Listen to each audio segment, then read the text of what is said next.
문맥설교 기본 강의 두 번째 시간 이어갑니다. 이 시간에는 문맥 성경을 보려면 어휘를 약속해야 되는 기본적인 용어가 있는데요. 주문장, 수식부, 정속문장에 대한 기본적인 용어를 이해를 하는 시간을 갖겠습니다. 먼저 주문장입니다. 이번 시간에 문맥 성경의 요소, 주문장에 대해서 공부를 하겠습니다. 주문장이라고 하는 것은 한 문장 안에서 가장 핵심적인 요소를 이루는 주어와 동사를 말합니다. 그러니까 주어와 동사를 주문장이라고 하죠. 주어와 동사를. 이때 주어 동사의 기준은 원어입니다.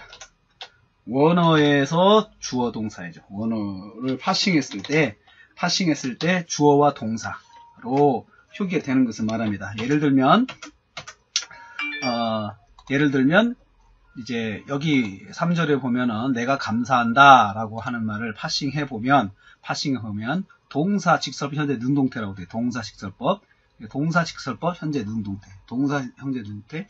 원어상에서 헬라어 원어상에서 히브리 원어상에서 동사라고 파싱이 되고 하는 단어가 동사에 해당되고 거기에 주어가 이제 포함 1인칭 단수다. 그래서 나는 이라는 말이 포함되어 있죠. 그래서 원어상에서 봤을 때 주어와 동사를 말하는 것입니다. 자, 주어와 동사, 주문장은 다른 구나 절 등을 통해 수식을 받습니다. 그러니까 주문장의 특징이라고 할 수 있죠. 특징은 뭐냐면 다른 단어나 구나 절 등을 통해 수식을 받고 의미를 전달하기 위해 독립적으로 존재해요. 그러니까 주문장 자신은 다른 문장을 수식하지 않아요. 독립적이에요. 근데 만약에 수식을 한다면 이건 주문장이 아니죠. 주문장이 아니고 이제 종속되는 문장이다라고 보통 이야기를 하는데요. 자, 예를 들면 한 예를 보겠습니다. 주문장을 보겠습니다. 에베소서 2장 2절 말씀에 그때 너희가 그 가운데 행하여 이 세상의 풍속을 좇고 공중의 권세 잡은 자를 따랐으니 곧 지금 불순종의 아들들 가운데 역사하는 영이라. 이 하나의 절수에서 이 문장에서 가장 중요한 게 주문장이에요. 주문장은 뭐냐면 너희가 행하여 라는 말이 주문장입니다. 너희가 행하여. 그래서 행하다 그리고 너희가 라는 말을 보는 거죠. 그래서 이걸 확인하려면 반드시 원어를 봐야 되죠. 에베소서 2장 2절 말씀 보겠습니다. 그래서 너희가 행하여라고 하는 이 동사가 동사 직설법 과거 능동태 2인칭 복수, 주어가 2인칭 복수니까 너희죠. 그리고 행하였다 이렇게 되고 있습니다.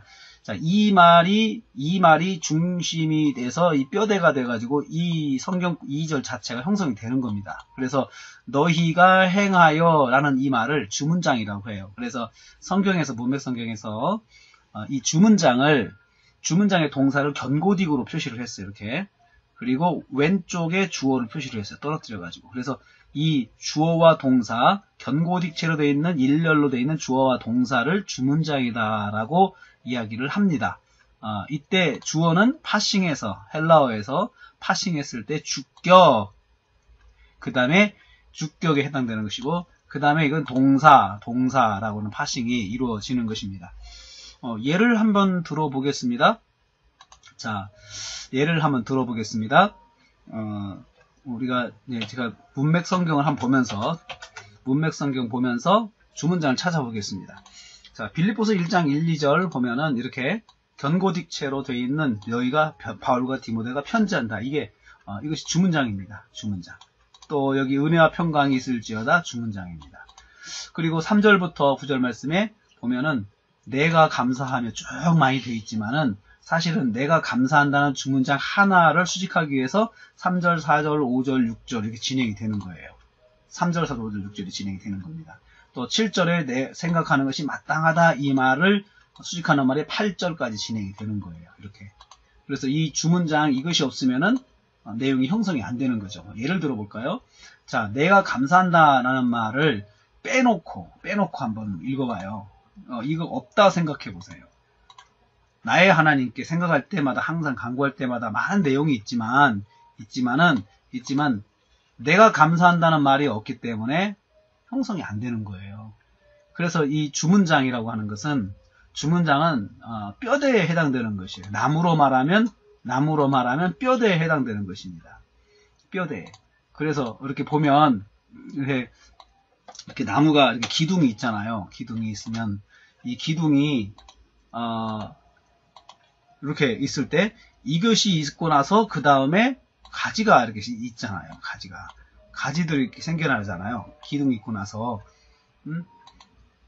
근데 이 기둥이 없으면 나무가 서 있지 못하잖아요. 나무로서 다른 가지가 아무리 많아도, 아무리 무성해도 아무 의미가 없잖아요. 그런 것처럼 이게 이 기둥에 해당되는 것들이 이게 주문장이에요. 주문장. 그래서 만약에 이것이 없으면 나무 자체가 기형이 되는 거잖아요. 그리고 서 있을 수도 없고. 그래서 주문장은 이렇게 한 문장의 뼈대를 형성하는 것이다 라는 것을 기억을 해야 돼요. 그리고 또 9절 11절 말씀 보면 내가 기도한다, 이게 뼈대입니다. 너희 사랑이 풍성하게 하소서, 이것이 주문장입니다. 이것이 주문장이에요. 자, 그리고 또 다음 단락 보면은 내가 원한다 라는 알기를 원하는 내용들이 그 이하에 쭉 진행이 되어 있죠. 무엇을 알기를 원하는지 그 내용들이 진행이 되어 있죠. 이렇게 주문장 하나가 다른 수식부들을 이끌어가는 거죠. 주문장이 아주 중요한 역할을 하는 거예요. 주문장이. 그리고 5강을 보면은 15절 21절 보면은 전파한다 이게 다 주문장이에요. 주문장. 그래서 이 전파한다는 주문장을 중심으로 해서 내용이 전개가 되고 있죠. 참 그 주문장이 많죠. 전파한다. 그래서 주문장.